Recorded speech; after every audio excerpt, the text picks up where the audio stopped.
Hello अस्सलाम वालेकुम दोस्तों, कैसे हो आप सब। आज हम फर्स्ट ईयर की बायोलॉजी स्टार्ट कर रहे हैं और फर्स्ट ईयर की बायोलॉजी का जो पहला चैप्टर है सेल स्ट्रक्चर एंड फंक्शन, उसका आज हम पहला लेक्चर करेंगे। और इस लेक्चर में मैं आपको 4 बेसिक कंसेप्ट के बारे में बताऊंगा। ठीक है, नंबर 1 जो कंसेप्ट है वो है सेल बियोलॉजी का, कि सेल बियोलॉजी किसे कहा जाता है। ठीक है, व्हाट इज सेल बियोलॉजी। क्योंकि आपका जो बुक है उसके 3 सेक्शंस हैं, उसके टेबल ऑफ कंटेंट्स में 3 सेक्शन है। नंबर 1 सेक्शन जो है सेल बियोलॉजी का है और सेल बियोलॉजी के सेक्शन में आपको 4 यूनिट पढ़ाए जाते हैं, 4 चैप्टर्स पढ़ाए जाते हैं, जिसमें नंबर 1 है cell structure and function, number 2 है बायोलॉजिकल मॉलिक्यूल्स, नंबर 2 है एंजाइम, नंबर 3 है एंजाइम एंड नंबर 4 है बायो एनर्जेटिक्स। ठीक है, तो आपको ये पता होना चाहिए कि सेल बियोलॉजी असल में किसे कहा जाता है। ठीक है, क्योंकि आपके बुक का जो पहला सेक्शन है वो सेल बियोलॉजी पर मुश्तमिल है। ठीक है, उसके बाद मैं आपको बताऊंगा व्हाट इज सेल, सेल क्या होता है। नंबर 3 पर मैं आपको बताऊंगा इमर्जेंस ऑफ सेल थ्योरी के बारे में एंड नंबर 4 में आपको बताऊंगा सेल थ्योरी के की पॉइंट्स के बारे में। ठीक है, सो सेल बियोलॉजी को हम साइटोलॉजी का नाम भी देते हैं। Cell biology is also called cytology. Define हम कैसे करेंगे सेल बियोलॉजी को। The branch of biology in which we study about the cell is called cell biology.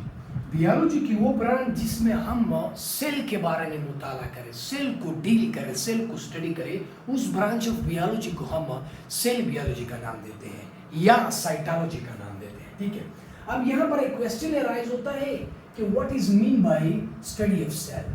Study about cell से क्या मुराद है। Study of cell means cell की structure study करना, सेल की कंपोजिशन स्टडी करना, सेल की फंक्शन स्टडी करना, सेल की डिवीजन स्टडी करना, सेल की ग्रोथ को स्टडी करना, ये क्या कहलाता है, स्टडी ऑफ सेल कहलाता है। तो बियोलॉजी की वो ब्रांच जिसमें हम सेल के बारे में स्टडी करें, जिसमें हम सेल को डील करें, सेल की structure, composition, function, division, growth को डील करें, उस ब्रांच ऑफ बियोलॉजी को क्या नाम देते हैं, उस ब्रांच ऑफ बियोलॉजी को हम साइटोलॉजी या सेल बियोलॉजी का नाम देते हैं। ठीक है, तो ये था सेल बियोलॉजी का कंसेप्ट। उसके बाद दूसरा जो कंसेप्ट है वो व्हाट इज सेल। अगर कोई आपसे पूछे कि ठीक है हम सेल बियोलॉजी में सेल को डिस्कस करते हैं, सेल के बारे में मुझे बताओ, सेल क्या है। ठीक है, तो बहुत ही वेल नोन डिफिनेशन हम करते हैं सेल की कि the smallest structural and functional unit of living organism is called cell. Living organism की smallest structural and functional unit of living organism को सेल कहा जाता है। लिविंग ऑर्गेनिज्म की smallest structural and functional unit को क्या कहा जाता है, सेल कहा जाता है। ठीक है, स्मॉलेस्ट यूनिट से क्या मुराद है, स्ट्रक्चरल यूनिट से क्या मुराद है, फंक्शनल यूनिट से क्या मुराद है। सेल को आप structural and functional unit of life क्यों कहते हैं, सेल को आप स्मॉलेस्ट यूनिट ऑफ लाइफ क्यों कहते हैं, सेल को आप structural unit of living organism और लाइफ क्यों कहते हैं, सेल को आप फंक्शनल यूनिट ऑफ लाइफ और लिविंग ऑर्गेनिज्म क्यों कहते हैं। ठीक है, ये कंसेप्ट मैं आपको बताऊंगा। ठीक है, ये कंसेप्ट आपको कोई भी नहीं बताएगा। ठीक है, स्मॉलेस्ट यूनिट, सेल जो है ये smallest unit of living organism है। पहली बात ये है, इससे क्या मुराद है, सेल जो है ये smallest unit of living organism है। एक सेल जो होती है, एक सेल ये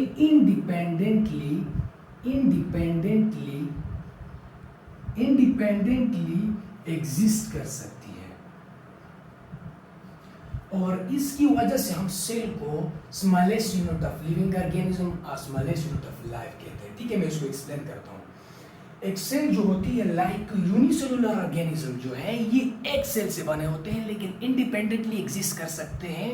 वो उसमें फंक्शंस होते हैं, जितने मेटाबॉलिक फंक्शन होते हैं एक ही सेल परफॉर्म करती है, यानी एक ही सेल के पास लाइफ होती है। एक सेल इंडिपेंडेंटली एग्जिस्ट कर सकती है और अपने जैसे और सेल्स बना सकती है। ठीक है, सेल को हम स्मॉलेस्ट यूनिट ऑफ लाइफ कहते हैं। क्यों?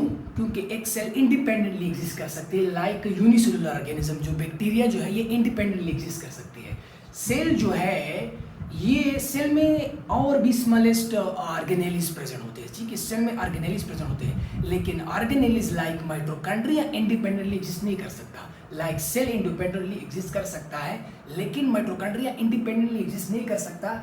इसकी वजह से हम माइटोकॉन्ड्रिया को smallest unit of living organism और स्मॉलेस्ट यूनिट ऑफ लाइफ नहीं कहते, सेल को हम कहते हैं, क्योंकि एक सेल जो होता है like unicellular organization, unicellular organism में ये जो सेल होती है ये इंडिपेंडेंटली एग्जिस्ट कर सकती है।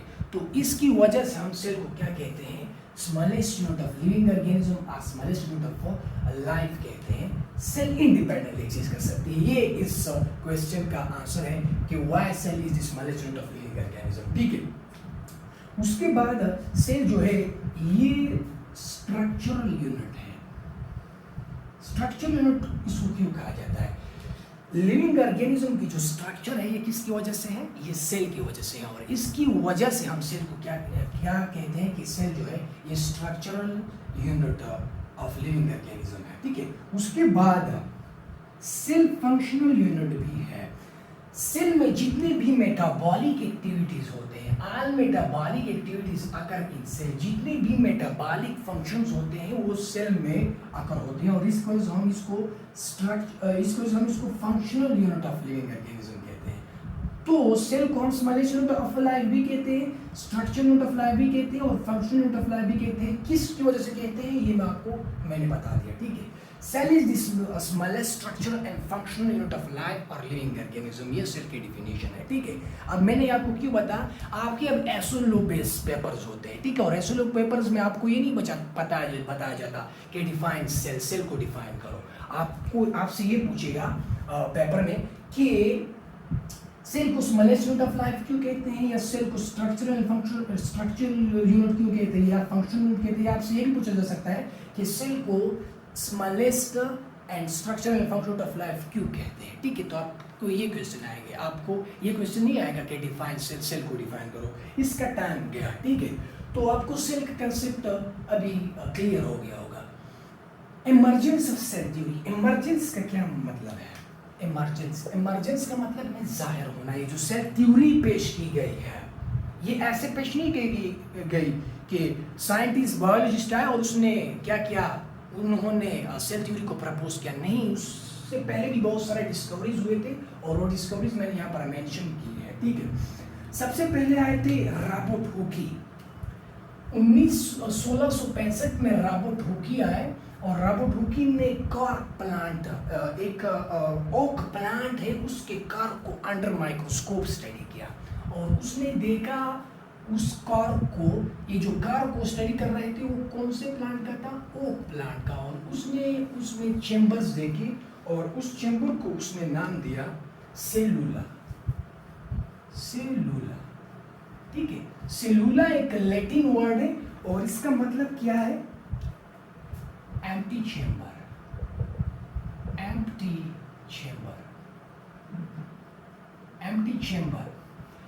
रॉबर्ट हुक 1665 में ओक प्लांट की कॉर्क को स्टडी कर रहे थे, और उसने अंडर माइक्रोस्कोप ऑब्जर्व किया कि जो कॉर्क है ये सेलुला से बना हुआ है। उन्होंने एम्प्टी चेंबर्स देखे, और उस एम्प्टी चेंबर को उसने सेलुला का नाम दिया। ठीक है, सेलुला एक लैटिन वर्ड है जिसका मतलब है एम्प्टी चेंबर, खाली खाना। ठीक है, और ये जो सेलुला है इसको हम लेटर क्या कहते हैं? अभी हम इसको क्या कहते हैं? सेल। ये सेल, इसको हम इंग्लिश में हम क्या कहते हैं? सेल का नाम देते हैं। ठीक है, तो जो सेल है ये फर्स्ट किसने ऑब्जर्व किया था? रॉबर्ट हुकी ने ऑब्जर्व किया था 1665 में। ठीक है, 1665 में रॉबर्ट हुकी ने फर्स्ट ऑब्जर्व किया था। और ये जो सेल थी कॉर्क की, ये क्या थी? ये डेड सेल थी, डेड। ये भी आपने याद रखना है, ये पॉइंट। ये जो सेल उसने ऑब्जर्व किया था, डेड सेल ऑब्जर्व किए थे। ठीक है, ओक प्लांट की कॉर्क के सेल उसने ऑब्जर्व किए थे।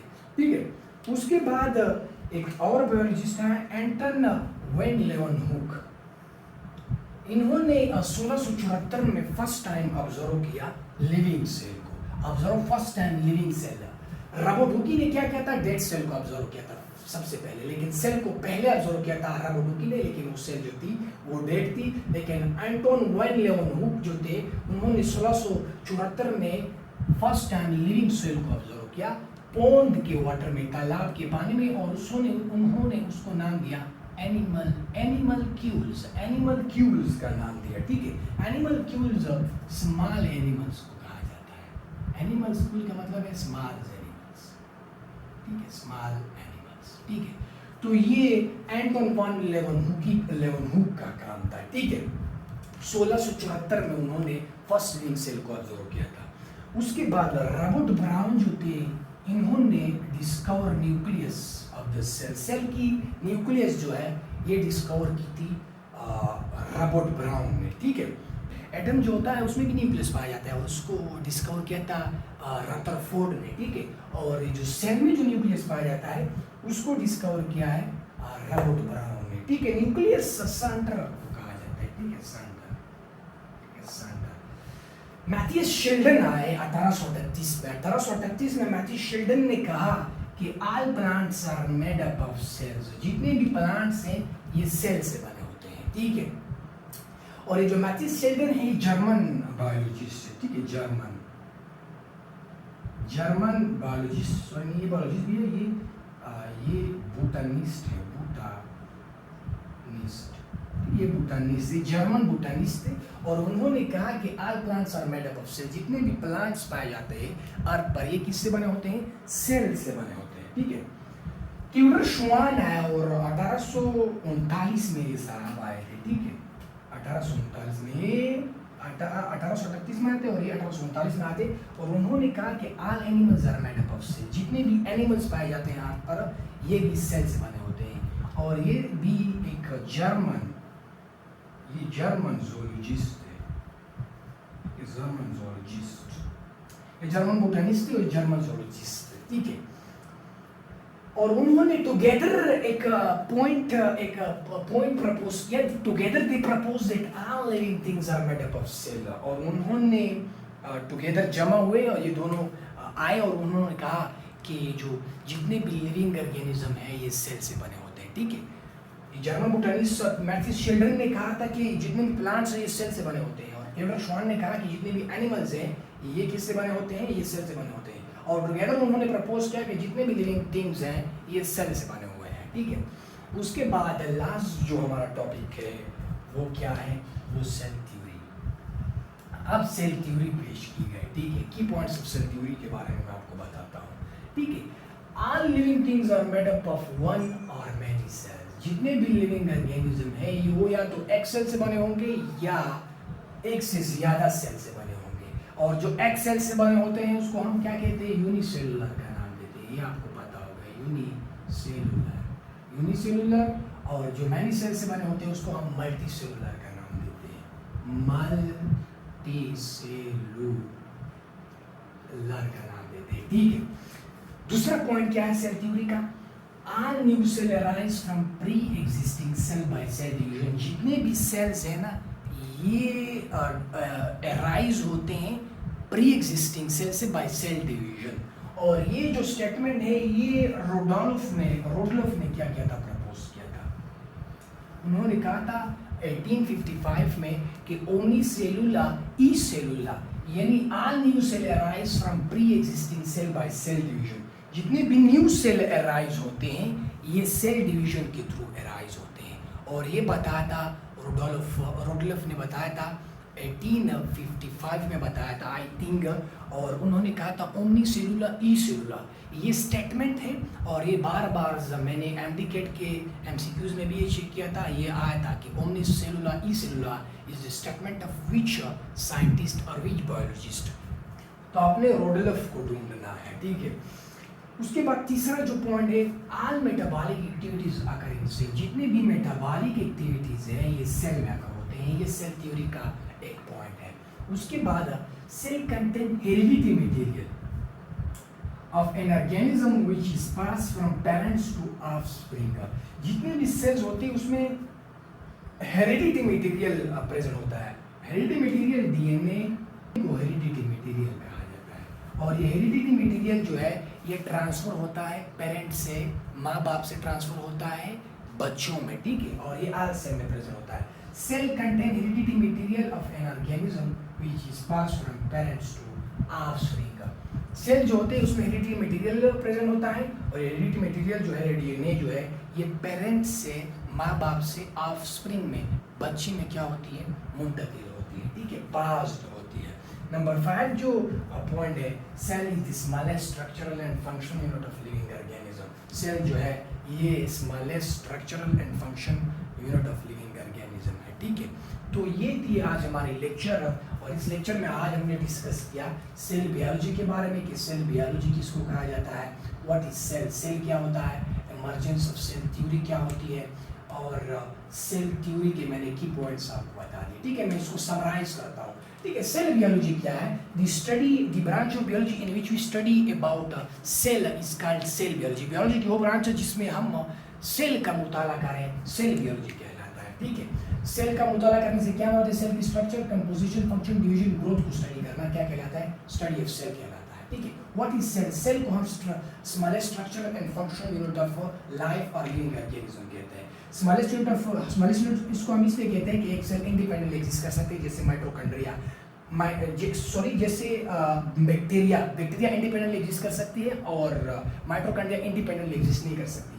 हालांकि माइटोकॉन्ड्रिया सेल से छोटी है, लेकिन माइटोकॉन्ड्रिया इंडिपेंडेंटली एग्जिस्ट नहीं कर सकती, इसलिए हम इसको स्मॉलेस्ट यूनिट ऑफ लाइफ नहीं कहते। और बैक्टीरिया जैसे यूनिसेलुलर एक सेल से बने होते हैं और ये इंडिपेंडेंटली एग्जिस्ट कर सकती है, और इसको से हम स्मॉलेस्ट यूनिट ऑफ लाइफ और लिविंग ऑर्गेनिज्म कहते हैं, ठीक है। स्ट्रक्चर यूनिट लिविंग ऑर्गेनिज्म को स्ट्रक्चर देती है सेल, फंक्शन जो होते हैं मेटाबॉलिक एक्टिविटीज ये सेल पर काम करते हैं, इसको हम इसको फंक्शन यूनिट कहते हैं, ठीक है। रॉबर्ट हुकी ने पहले डेड सेल को डिस्कवर किया था, एंटन वन लेवेनहुक ने लिविंग सेल को डिस्कवर किया था, रॉबर्ट ब्राउन ने न्यूक्लियस ऑफ सेल को डिस्कवर किया था, मैथ्यू शेल्डन ने बताया था कि all plants are made up of cells, और थियोडोर श्वान ने बताया था कि जितने भी एनिमल्स हैं ये सेल से बने होते हैं, और उन्होंने टुगेदर प्रपोज किया कि जितने भी लिविंग थिंग्स हैं ये किससे बने होते हैं, किन चीज़ों से बने होते हैं, सेल से बने होते हैं। सेल थ्योरी के 5 की पॉइंट्स मैंने आपको बताए कि जितने भी लिविंग ऑर्गेनिज्म है ये एक या दो से या एक से ज़्यादा सेल से बने होंगे, और जितने भी न्यू सेल है ये प्री एग्जिस्टिंग सेल जो पहले से सेल मौजूद होते हैं